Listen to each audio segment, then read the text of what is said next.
So this new, I think it's a new phenomenon. The problems between men and women have existed forever, obviously. So to say that what's going on and the harassment and so on is because men don't respect women, that's the old story. It's been a problem since Adam and Eve. And I think it's gotten a lot better. I don't think there's any question that today men respect women more than in the past, in some way. And yet, there's all this stuff going on that is disturbing. The abuse of power, that's an old story. That's been around forever.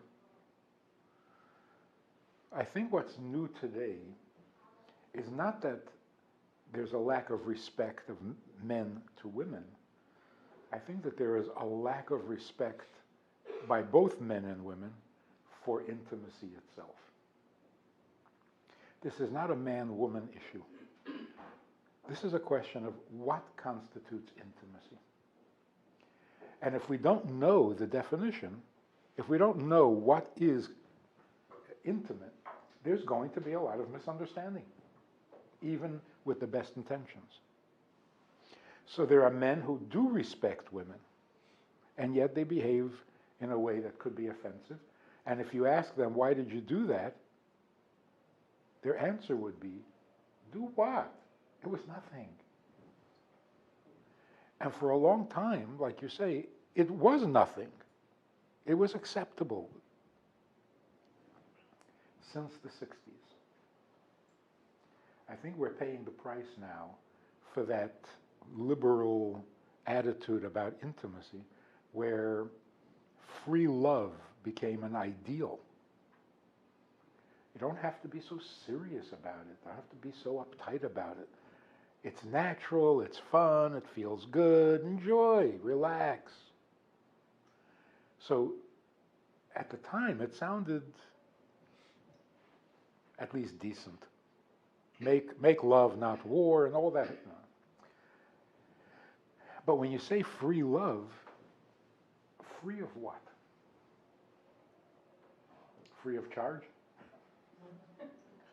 It meant free of commitment, free of attachment, free of emotional involvement, just recreational. And it really sounded nice. And for a long time, men and women enjoyed that new freedom. We felt liberated. Now we're paying the price, I think.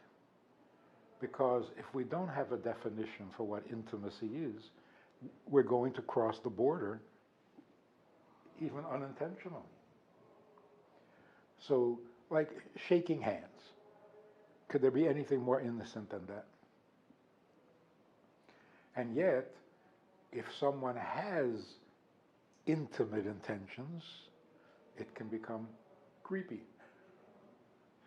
Like you shake somebody's hand and he holds your hand 3 seconds longer than necessary.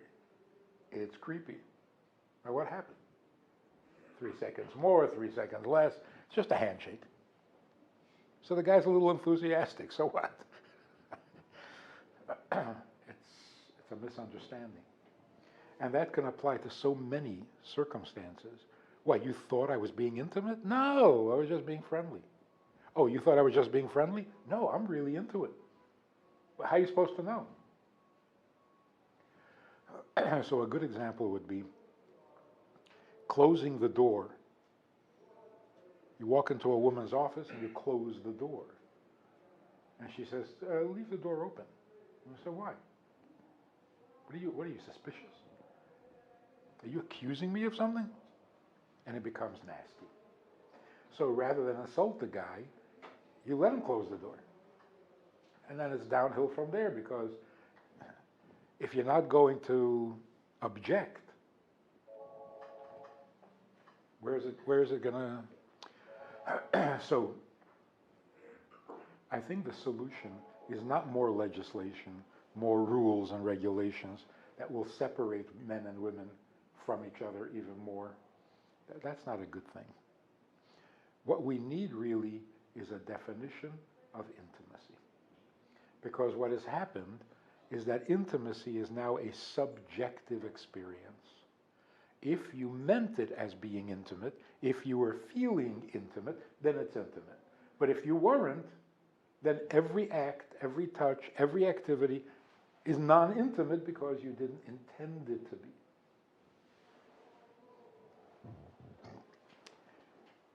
In a sense, if we don't have a definition for intimacy, we're fooling ourselves. You can be doing something that is inherently, essentially intimate, and you convince yourself that it's not because you're not in the mood. That's dangerous. Intimate is intimate. It's a reality. There's a natural instinct, there's a natural response that comes from being intimate.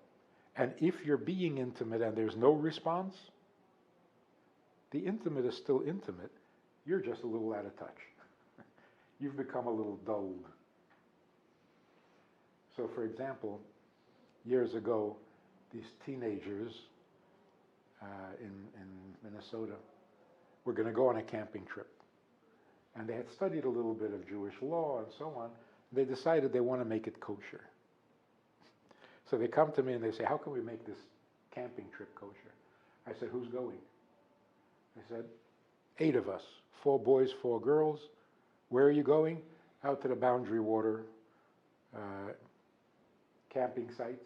We're going to be there for whatever, 7 days in a tent.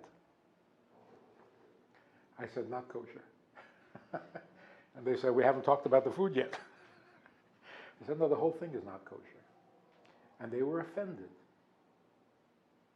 And they said, we do everything together. We've always done everything together.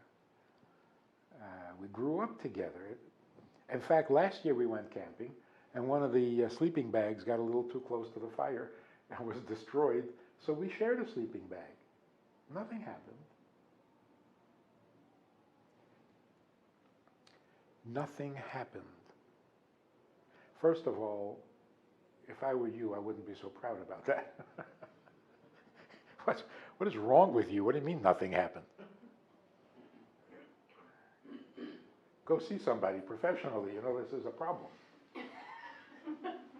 But the real problem is sharing a sleeping bag is nothing. What did he mean when he said nothing happened? I mean, they didn't actually have sex? Okay. But to call sleeping together in a sleeping bag nothing, that's not true. It's not true. He is disciplined. He's used to this. He's turned off. He's jaded, or whatever it is. But being together in a sleeping bag is nothing? How can you say that? It is something. It's a major something. Even if nothing else happened, something very intimate happened. How do you call that nothing? So there's, I think, where the problem is. Intimacy is a reality. Being together in a sleeping bag? How do you define that as non-intimate? What, are you trying to fool Mother Nature? That is intimate. It's very intimate. It's as intimate as it gets. And to think nothing happened because she's not my type or I wasn't in the mood, that's your problem. That doesn't mean that the nature of the act has changed. Your subjective reaction has changed or is lacking. But the act itself is an act of intimacy. Now, is that also true if you close the door and there's no access, there's no window, there's no glass? You're very private.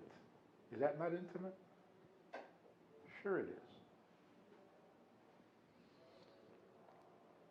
In fact, that's the beginning of all intimacy. The first step in intimacy is privacy. So, I had this experience, which I think is relevant here. we have this program for women. They come to the center in Minnesota. They stay for 2 weeks, 3 weeks, a month, crash course on Judaism. And this is back in the 70s when women were nonconformist. They didn't want to play the beauty game. They weren't going to do the game that their parents played. And so they kind of neglected themselves. And some of them were very religious about it, and they neglected themselves badly. There was this one woman who had gone way, way too far. The other women would not share a room with her. Anyway, it was really bad. She needed to talk to me privately, and I had this tiny little office, closet, whatever we would call it. So we went inside. It was just big enough for two chairs on a little table. She was sitting next to the door, and she closed the door. I said, leave the door open just a bit. She said, why? I said, because a man and a woman should not be alone in a room with the door closed. She started to cry, sobbed her heart out. And I thought I had offended her. But eventually she said, this is the first time anyone has ever treated me like a woman. Now, if intimacy were a subjective phenomenon, she could close the door. There was nothing going on here. Close the door, do whatever you want. But that's just me. That doesn't change the nature of intimacy. So she closed the door, a man and a woman, it's intimate. I'm not in the mood, that's my problem. So we got to stop treating intimacy like a choice. If you want the touch to be intimate, then it's intimate. If you don't want it to be intimate, then it's not intimate. There's no such thing. A friendly touch, unless you're fighting, or you're a professional healer or doctor, a friendly touch is intimate. Do you both agree to be intimate to that degree? Then go for it. If there is no understanding, there's only the assumption, then you can't risk it. So,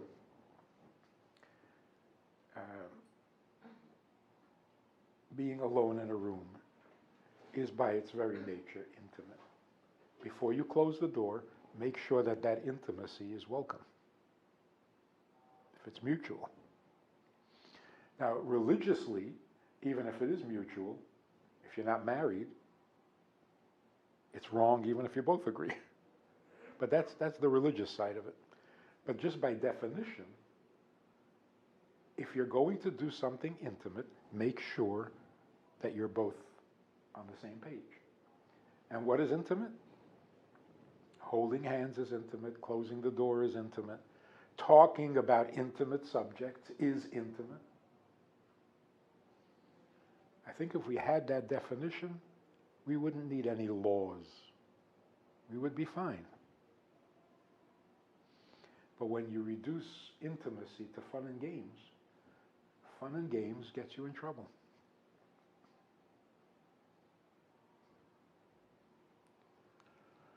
Partner with Rabbi Friedman. Visit itsgoodtoknow.org/support.